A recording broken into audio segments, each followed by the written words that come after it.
I was quite rebellious when I was in college and high school, so I didn't like all this kind of making money thing. And it wasn't until I bought my first house or condo in San Francisco did I feel like, oh wow, this thing actually makes money. Yes, the sacrifice is I live with two housemates, but this is cheaper than renting. I can keep doing this. It seems repeatable. And in order to keep doing it, I need to have more money. And all of a sudden, it gave me a reason to save.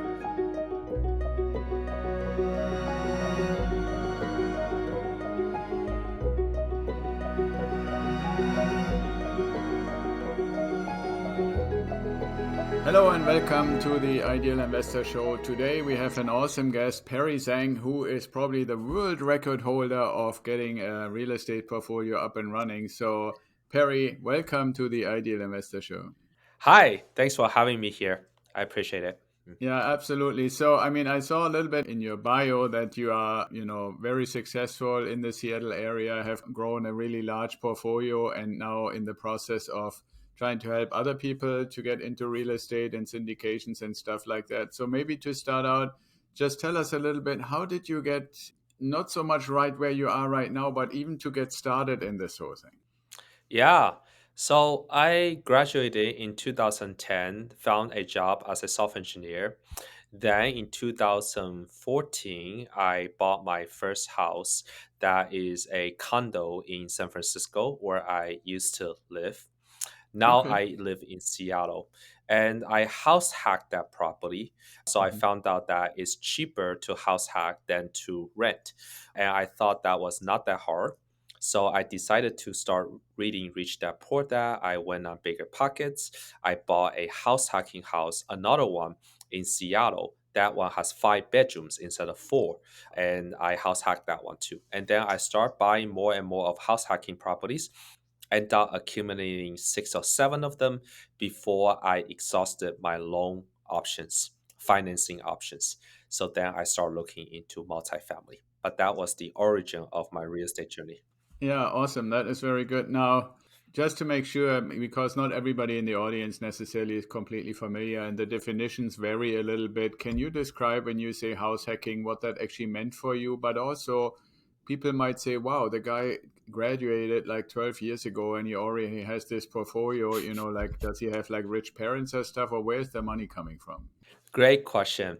I grew up lower middle class. My parents owned a restaurant. They work extremely hard 364 days a year. The only day we take off is US Thanksgiving. So till this day, I Okay. still cherish US Thanksgiving a lot. I used to help out with my parents' restaurant when I was in high school. So I did not grow up with much means per se. I did go to a good university. I did Mhm. well in school. I have always been academically good. Yeah. Afterwards, I found a job as a software engineer in Silicon Valley. And that's where I made my first kind of set of maybe like 5 digit savings, that kind of thing. Can you say a little bit, did you need to live very frugal or just normal and save? How did you do that?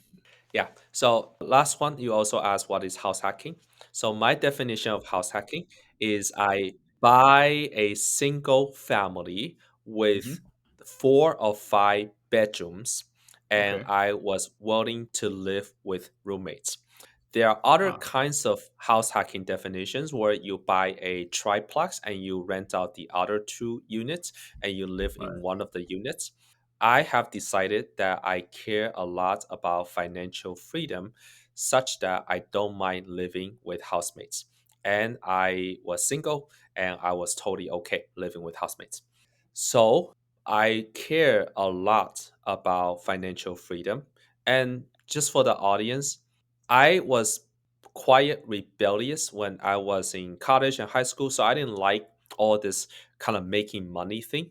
And it Yeah. wasn't until I bought my first house or condo in San Francisco did I feel like, oh wow, this thing actually makes money. Yes, the sacrifice is I live with two housemates, but this is cheaper than renting. I can keep doing this. It seems repeatable.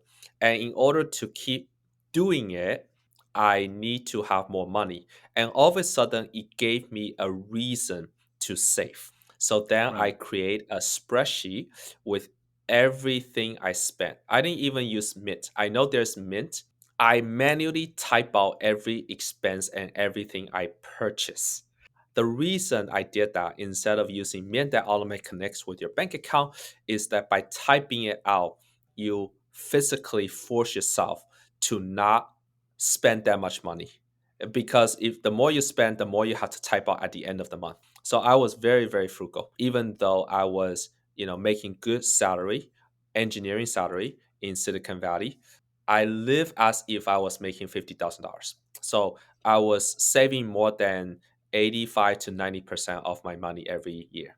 Yeah, that's awesome. I mean, that's just unbelievable, and congratulations on that. Now, one thing, and I think it's a little bit of a mindset. I mean, anybody who comes to our podcast or to our website knows that mindset is very important to me, even to the point that I wrote a mindset manual that people can download for free.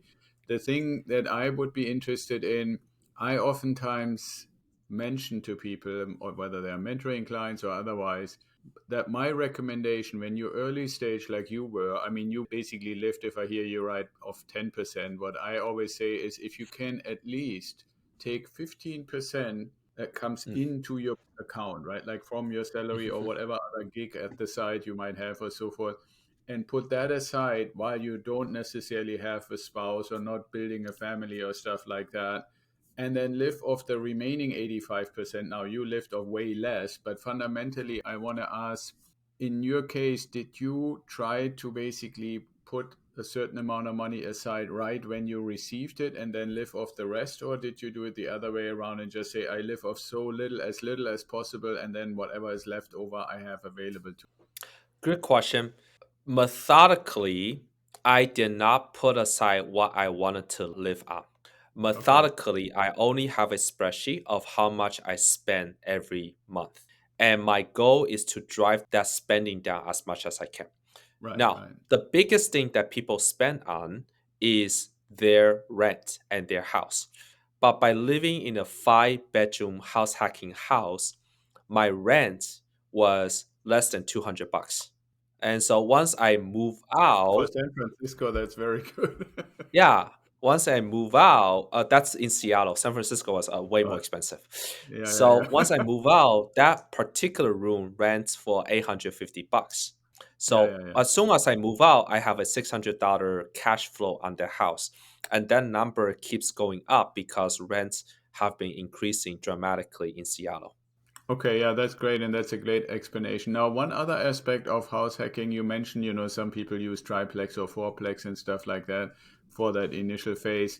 But the notion to get in the door, right, especially if you can't be as frugal as Perry and live off like 10 or 15% of income, is to say, well, to get the property in the first place, I'm willing to get something that is maybe in need of repairs, and then step by step I repair either the rooms so I can rent them out, and the surroundings and the property itself. Or some people who, like, I don't know if you're familiar with Brandon Turner from Bigger Pockets, when he did that, Burr. or something similar, with the intention to build basically a college fund for his kids.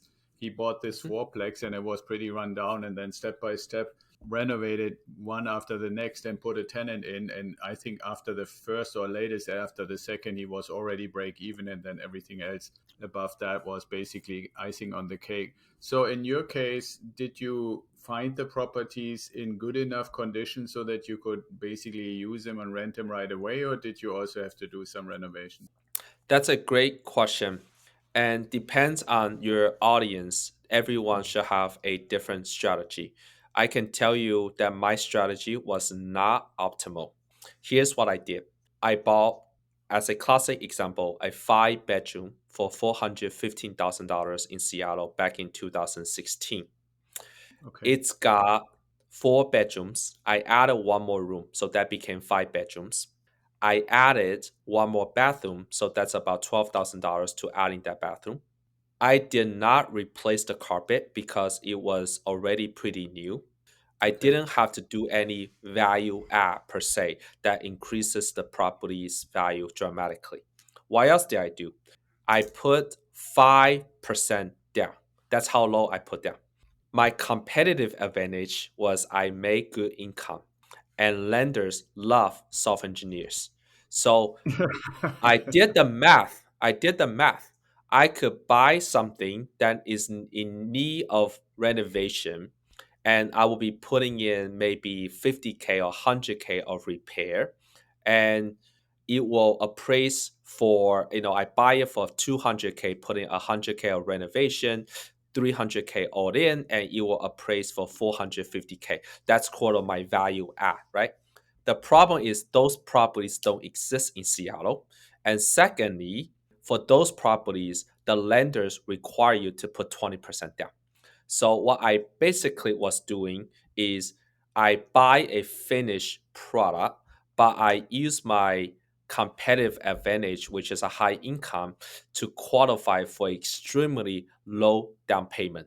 And so essentially, yes, I'm paying the bank a hefty interest rate to do the renovation, but I was willing to do that. Yeah, absolutely. That's a great explanation. Thank you for that, Perry. And I think for our listeners to understand, in this approach that Perry is using, and correct me if I'm wrong, Perry, but the way I understand it is this sacrifice is not necessarily in the additional work at night or weekends or whatever to renovate the property. The sacrifice in this case is to say, okay, if I owner occupy this property that I'm buying, then I can basically also get qualified as an owner occupant with a great income. So the lenders are, probably a very good credit score as well. So with that combination, good income, great credit score, and I'm basically moving in myself, that gets you to, like I think you said, 5% down payment, even though you might have to do any kind of minor renovations pretty much out of pocket, at least initially. The other thing I believe that's important for people to realize, I don't know how it is in Oregon, but I know that in California, for example, you need to occupy the property for at least a year to not violate any of the rules that come with the mortgage. Now, there is a saying, at least, for those of you who know that I'm from Germany, the German saying is, if there is no judge, there is no lawsuit. Right. So basically, if you're not being accused of anything or nobody is saying, hey, Barry, you've been only there for 10 months and now you're moving out already, right? Like now you we actually call your mortgagors. Is it realistic that that happens? Maybe not, unless you always use the same bank and you move out after 6 to 9 months, then it could. But anybody, and I'm always a big, big proponent to say, play by the rules and learn about the rules so you can not just see how they limit you, but also kind of what advantages and opportunities the rules can provide to you. So in your case, massively lower. I pay 20% down for our out of state investments. You can do it locally with 5% down over and over and over, as long, and here's the important thing I believe people need to understand, as long as you're willing to make the sacrifice for a certain amount of time to live with other people in the property until you can basically say, okay, I find my next one. And now I'm moving literally to my next Yes, property I and do was. this. Yeah. Now, how often did you actually do this until you said, okay, so now I've created enough passive income to go to the next step? Great question.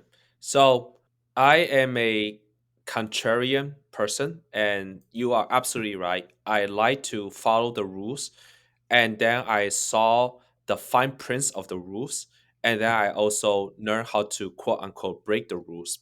The fine print is that the lender wants you to intend to live in the property for a year, and plans change after 9 to 10 months, and that's actually okay. Okay. And yes, I was using a different lender every time I apply. And they were totally okay because I was never late and my credit score was excellent. So what happens is that the intention was there. I plan to live there for a year. It's just that 9, 10 months later, Live moved their offices. So I can move. And also 10 months later, there is a new construction next to my house. I felt the noise is very loud. So at the end of the day, the lenders really don't care. And the spirit of the rule is that you intend to occupy there. Because what they care about is that you can keep paying your monthly mortgage every month. And I guarantee that that will happen, knock on wood, right? So I was moving every 10 months, not exactly a year. And I was like, yes, I'm breaking the rule to some extent, but that allows me to buy one additional house every 4 years. And so that was the trade off I was making. And I was okay with that trade off. Yeah, absolutely. So, I mean, I'm assuming that you have overcome the struggle and sacrifice. So, what are you doing now? Maybe for the listeners, I started this in 2014, 2015. Now it's 2022, 6, 7 years later. Right now, I have 850 units as a general partner or lease sponsor. And those units are in Dallas, Texas. I still live in Seattle. I own about 8 single families right now. I sold some of them already. And so there's that. And so I basically buy one house every year at this point, right? So that's And my can you personal. just, I always feel it's important because not everybody is deep in the real estate investing universe, which has a lot of different stars within it. I would say, when Mhm. you talk about units, can you give your definition of what you call a unit? Yes. So the multifamilies that I sponsor in Dallas, Texas, these are residential units, 2 bedrooms, 1 bedroom, 3 bedroom. These are apartment complexes. Mhm. And one apartment complex, for example, will have 172 units. The other Yeah. apartment complex that we bought is 408 unit, and the third one that we just closed about a few months ago is 236 units. Would it be fair to say units for the common person who is not an expert is similar to a door? Like somebody has an Oh entry yes, door, you know. oh yes, yes, yes, yes. They're exactly the same definition as stores. Stores, I sure. like to be specific about this, and this is mainly because when people say, well, so what's different between what Perry does and what Axel does? So, Axel, me, I'm basically staying within what's called the residential frame, which is one door, two door, three door, or four doors. Then, when you go to Mm, five or more doors, like your 170 unit or 108 unit or 100 unit, that is still residential. People live there in two or three bedroom, four-bedroom apartments or condos or stuff, but it's considered commercial from a lending mm, perspective, from a valuation. Like, how do you know how much a 100 unit apartment complex is worth? It's not that an appraiser comes along and says, let me look at all the other 100 unit apartment mm, complexes to find out how much this one might be worth, which is exactly what happens in my 1, 2, 3, 4 units. But it doesn't mm. happen with your apartment units. They basically go, without going into too much detail, by the rent roll, right? For Yeah, most that's right. intents. So there are Yeah. differences. And if somebody says, okay, so if I were to learn from Perry how to do what's called in this case syndication, and we should probably describe a little bit what that is as well. It's different than what we do with our 1, 2, 3, 4 unit residential real estate. And our point, and you found a brilliant way, by the way, for anybody listening, 400 something thousand in 2016. Keep in mind what the prices are now. The appreciation is off the charts, right? Seattle, Yes. now we Yes. say Yes. 416,000 was cheap, but it was Yeah. probably market rate in 2016 in the area. Yeah. So, Yeah. this shows how, without really doing something, real estate investing can benefit you, not just because of your sacrifice, but also because of the environment. Same is probably to Hmm. some extent, maybe a little lesser extent, true for Dallas. But let's switch to talk a little bit about syndication and how that works and what you do. And I read in your description that you are now, I would say, passionate. Tell me if that's not true, to help other people to also get into syndication. Yeah, absolutely. So, real estate syndication is the process of putting together money to buy a piece of real estate project larger than any single individual can buy. It consists of two parties. The first party, we call them syndicators or sponsors or general partners or GPs. GPs do all the work. They hire the property management company, they hire the tax consultant, the water conservation folks, the utility experts, and they execute the business plan. They are like the CEOs of a company.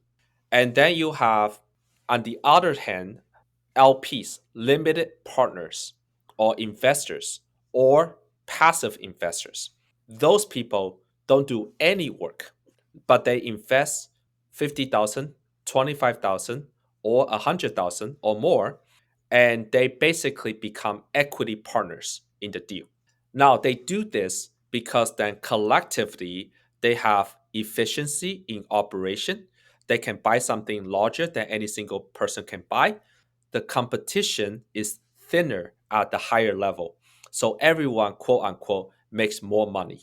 And from the LP perspective, they don't do any work. So, for example, they can invest $50,000 3 years ago, and then 3 years later, that $50,000 could become 100,000. They double their money in 3 years with absolutely no work investments.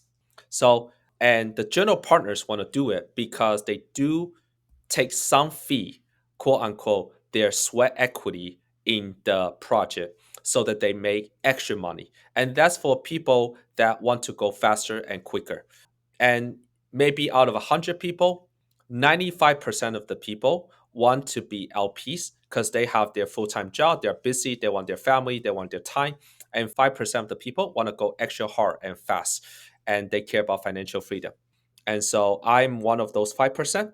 And maybe out of the five people that want to become GPs, maybe two of them actually become GPs because it's a lot of work. So that's a quick description. I hope that's helpful for the audience. Yeah, that's super helpful and easy to understand. And most of the people that might consider syndication would be probably part of that 95 or 97% of people who want to find lucrative ways to invest their money, especially now that we have a pretty substantial inflationary environment where the question becomes, okay, where can I invest where I'm at least making inflation plus, which didn't you inflation wasn't really that much on the radar for a lot of people, but when you have 6 7% and who knows where it's going to go, that's pretty substantial, to basically find some balance to. Now if you look at, since you have the experience, I think what you did initially with the house hacking is kind of somewhat similar what I do within the residential real estate, because we're doing it out of state. We let other people basically do the work and collect the passive income. What would you say in the two versions of your real estate existence, so to speak, are the benefits and detriments between the two? Gotcha. When it comes to single family and buying my own single families, I was managing 6 houses, each one of which has about 4 to 5 tenants. So I was managing 25 tenants at one point myself. I did have good system for screening, so none of them default, none of them didn't pay on time. So, but that was I was very blessed. I was in Seattle at Tech Hub, everyone pays on time. But it was a lot of work dealing with 24 tenants, doing the showings, the paperwork. When you go to multifamily, you end up becoming more of a manager or even a director. You manage the management company, who then manage their on-site staff, who then manage the maintenance folks. You set the general direction and they execute. I do believe that it's important to have some residential experience before you go into multifamily. The similarly, you want to be the first line engineer before you become an engineer manager. So you know what it feels like and what it takes. But for a lot of the people, the problem statement is if I live in Seattle, to buy any house in Seattle or in the Bay Area or New York City, I probably need to save out like 300, 400K to buy anything at this point, which is kind of stupid and crazy. And so, and not many people will have that much money, like, you know, probably for 5, 10 years, right? And so, what do you do when you are like, I have 100K of cash that I want to invest? You basically out of options if you want to invest in real estate. Your only option is probably go to Midwest or like Alabama and buy a single family. But what happens when you try to do that is the property management company is not going to pay much attention to you because you have one door compared to the local folks who have more than 100 doors with the same property management company. They're gonna charge a lot of things on top of their maintenance, and you end up not making that much money. And so the people are really in a dilemma where They want to invest in real estate, but it seems like a lot of work. They know it's stable, more stable than the stock market per se, but they also know that they don't have the time to research what are the good deals and what are the good areas and how I'm going to maintain this for the next 5, 10 years. Yeah, absolutely. And thank you for that description. And I always feel it's important to have different perspectives of the situation and the different opportunities. If I had asked you had asked me that same question, knowing your story, right? I would say, for one, if you look at what Perry did in the residential market, he took massive advantage of the leverage of getting 5% down, which basically means you can get $1 million house for $50,000, right? Or you can say, if you go with Axel's approach, yes, you have to put 20% down, but because our approach is residential, out of state, turnkey, means we get a fully renovated house, in some cases now even brand new houses that are built and managed by an out of state organization. And yes, here comes the frugal part for Perry to say, I am not willing to pay 8, 9, 10% of my rental income to property management, which I'm sure you could have done with your 25 tenants, but you didn't. But if somebody were to say, well, where is the true difference if Perry had actually used a property management company in Seattle for his properties versus what Axel does out of state? Not really that much, except for being closer. But the leverage is actually the thing that makes the 1, 2, 3, 4 unit or door residential stuff really lucrative, especially when the market is growing and growing in sense of appreciation and rent increases and stuff. Because I can say, if people say, well, so if I hear Perry saying I can put 25, 50 or 100,000 in, and in 3 years potentially I can make 100% return, can I do this in the other approach that Perry or Axel did before or are doing as well? And that's only possible when you look at leverage, right? If you say, okay, well, I Yeah, do a 20% down on a $200,000 house, and that house appreciates 8 to 10% a year, which is what happened the last 3 years, on your $30,000 or $40,000 you put in, you will have easily 100% return. And that's not even sure. taking into account tax returns or stuff like that. The thing Right. about it, where can you start and where can you take leverage? So I want to ask you, because I don't want to make it sound like I know that much about syndication. I have the benefit of you as the Mhm. expert there. How is that? I have always understood that leverage for the investment as an LP is not really available. Would you agree with that, or is that false? That's a good question. So the short answer is it has a ton of leverage. In fact, it has even more leverage than the residential. Let me explain. When you give you a typical example, on our last deal, it was a 236 unit. We purchased it for $21.7 million. So it's about less than 90K a door ish. And the bank gave us 75% LTC, loan to cost, which means they also finance 75% of our renovation budget, which is not cheap. So, from a syndication perspective, we are buying this $21.7 million apartment complex. 75% of that money comes from the bank, which is $17 million. We need to put down a down payment of $6.6 million. Out of that 6.6 million, the sponsorship team probably put in, say, $1 million, and we raise 5.6 million from our friends and family, which we call the LPs. So the LP's money is by definition leverage because they only make up part of the down payment.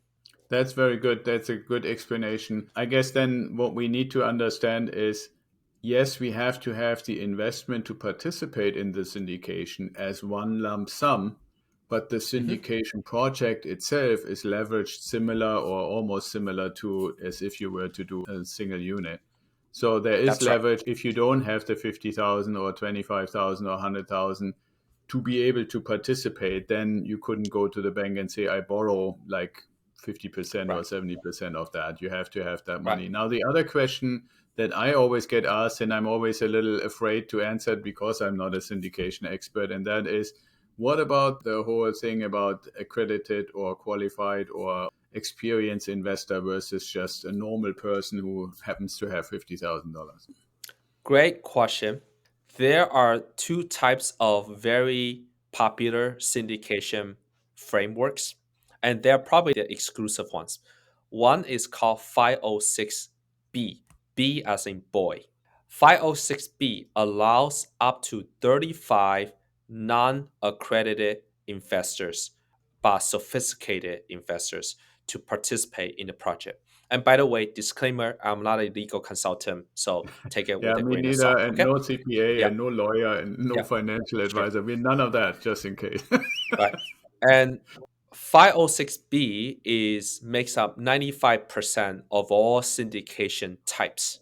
The stipulation of 506B is that the syndicator must have what they call a pre-existing substantive relationship with the investor.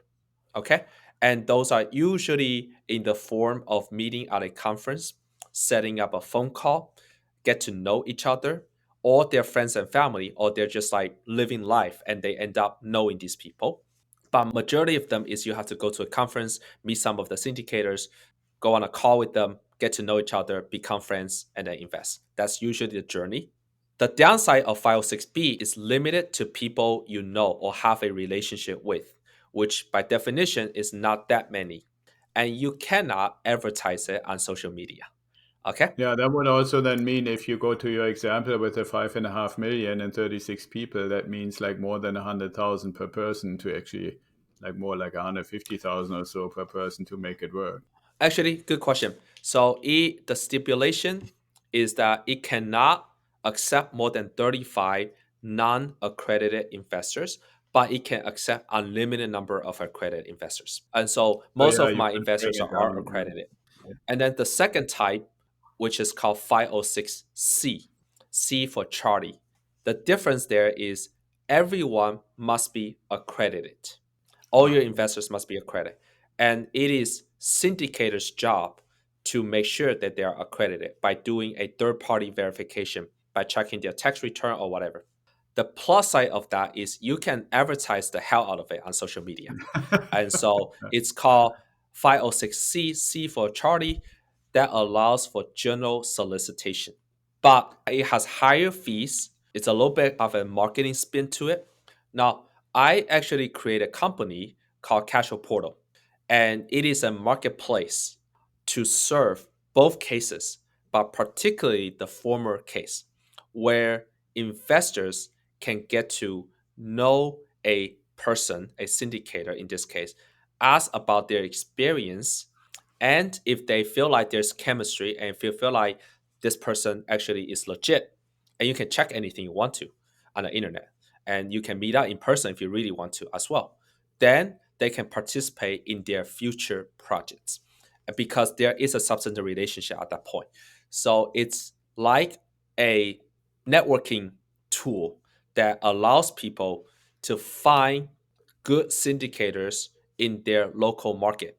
It's different from a crowd platform, a crowdfunding platform, because in a crowdfunding platform, you you don't even know the face of that person. All you know is Right. that there's a deal, these are the project returns, but they are by definition 506C, C for Charlie, or kind of like a crowdfunding project that allow you to invest like $1,000, like $10,000, much lower amount, but it's open to the public. What we're Mm. doing is we allow people access to good syndicators. You do have to do some homework to get to know them, but you almost have access to private placements, things that are under the radar. Yeah. But usually those turn out Yeah. Yeah, to be the that's a most great, lucrative great projects. service. I mean, I've oftentimes, especially when I first started, and everybody has to decide in which kind of frame, as I call it, or which lane you want to stay or want to become an expert in. And I've often said trust is one thing, and this term sophistication or experience is thrown around a lot.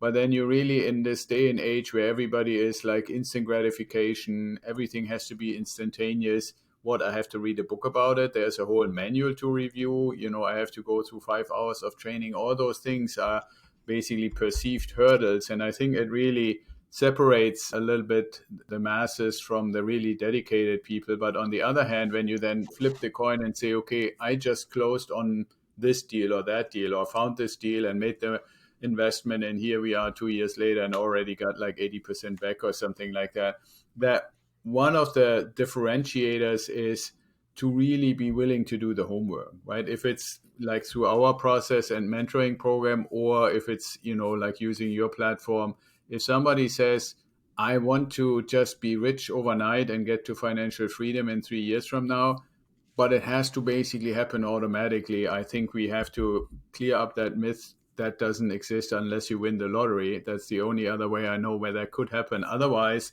there is an effort and reward relationship to each other. And it's not necessarily only dependent on exactly what you do, but to be willing to dedicate and get a certain level of understanding of what you're getting yourself involved with. And the more you're willing to do that, and I think that's why we do podcasts and write articles and things like that, is to offer the information so people can make an informed decision. So maybe before we come to the point where you can tell people how to get a hold of you, I have always like two or three questions that I ask everybody. So the first one would be, if you had the free choice, regardless whether still around or not, and you could meet anybody, that you can imagine, who would you want to meet and why? If I have a choice to meet anyone, who would I like to meet? Yeah. I will think that's a good question. I look up to Elon Musk. I don't know if I have any questions for him particularly because he's probably in a much higher level than I am. But I will say I do wonder why he put in so much work and so much time to do what he does, and what drives him, what makes him work that hard, even Yeah. for an extended period of time.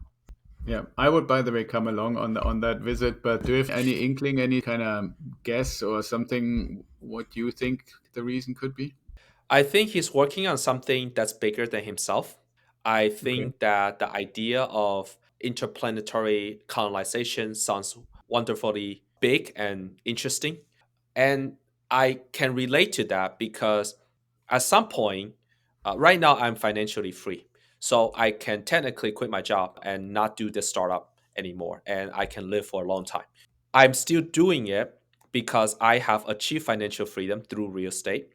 And the mission that what I'm trying to do is to empower local fragmented real estate investors to also taste that financial freedom and help others achieve that financial freedom. So I create a platform that empowers, like the way that Square empowers local businesses to take payments offline, right? Right. So I'm basically doing that tool that allows syndicators to get to know more investors and be able to provide financial freedom to those people and so on. Yeah, Mhm. that's very cool. I mean, my theory, since I'm also very fascinated by him, and if I could, I would love to meet him too. I'm not sure that I have a lot of questions either, but my theory is I think it has to do with a couple of basic things and how they play together. I think he has an enormous amount of general curiosity, and he has, I believe, a mind that has taught him that if you're not constantly occupying yourself with something that is interesting and fulfilling, there's something missing. It's almost like you form a habit, like, for example, you go walk at a certain time every day for a mile for your health, or you make it a habit to get up plus or minus 10 minutes every day. You don't even need an alarm clock anymore. Your body will all. And I imagine that his mind, being so enormous and capable, has formed the habit that it needs to be fed interesting stuff all the time. And he would potentially, and may have even tried for a while here and there, to see how could I live if I wouldn't do this much stuff. And his mind would basically tell him it's kind of like an itch that you need to scratch, right? Like you just can't live differently. Mhm. And Mhm. so I guess he's just feeding his mind with the necessary information, which might sound weird, but I think this is actually the source of his happiness, is to keep Yep. himself in this state that makes everything interesting and new information and new accomplishments. But the money and the fame and stuff is just side products. I think that's also why people are Mhm. oftentimes perplexed. why he isn't so much like other people who constantly need to or seem to feel the need to show everybody what they accomplish, Right. whereas he Right. multi-billionaire, multiple companies and stuff, and that's not real. That's just side effect. Yeah. That's my Yeah. theory. I I agree. think the main effect for him is his mind and brain needs that Hmm. constant stimulation, and if it needs 90 hours a week of that, just what it's going to give it, right? And you might as well then spend your time, if you need to give it anyway, on something worthwhile, right? So Yeah. all right, cool. So that's Well my said. Well theory. said. So maybe Yeah. with yours, I like maybe that we're theory. together. Maybe Yeah. we're together. We're kind of close. Okay, and then the other question is, if you had a time machine, Perry, and you could go anywhere, forward, backward, where would you go and why? That's a great question. If I have a time machine and I could go backwards or forwards, where I Yeah, would I go? yeah, exactly. You can play Star Trek. I feel that I wanted to. This is just my first impression. I do kind of want to go to the 1920s Okay. during the World War II era, where everything is on fire. And that's before any technology was born. And really think about what is the mindset that drives people. Now, I don't know what I will be doing at that time. I probably will not be very useful citizen to the world because I'm only good with technology and I'm good with numbers and computers, but I don't think I will be very particularly good at anything. I'm not very, how do you call it, naturalistically talented. I'm not very mechanically talented. I'm not very even linguistically talented, but I'm very analytically talented. That I know. Yeah, so it's just an interesting time to see what I can make out of things during that time. Yeah. Yeah. And I'm like always fascinated by the stock market of 1929 or not. And so I do want to see how do people's fears kind of govern those times. Yeah, that's very interesting. Yeah, and good reasons to go there and find out. I think there's nothing wrong to be an observer, and maybe I don't know that there isn't officially a word like that, but somebody like an understander, if that's, a new word that I just came up with, in a sense of, if you know where it all led as far as our current consciousness and current experience, and had a chance to go and look at something like that, it probably explains a lot of things much better than what we Mhm. get from history books, where I always feel it's a very biased synopsis of what certain people want to focus on rather than what is really happening, right? So, or actually did happen at the time. Maybe So, I'll add one more, just pop into my mind. If I have to go forward into the future, I okay. do want to see a world where real estate investing becomes commoditized. And that's not a bad word. Commoditized means that you have this very efficient society where there is a real efficiency in capital allocation. People who are really good with real estate have good character, have good integrity, have good communication, should hold the fiduciary duties to buy houses and apartments or whatever and take other people's money if they're willing to do so. And so that everyone then can enjoy the benefits without everyone trying to learn the same thing and doing the work themselves. And there's Yeah, still that's a real good point. ownership. Yeah. Yeah. Now, Yeah. you Well, buy stocks. yeah.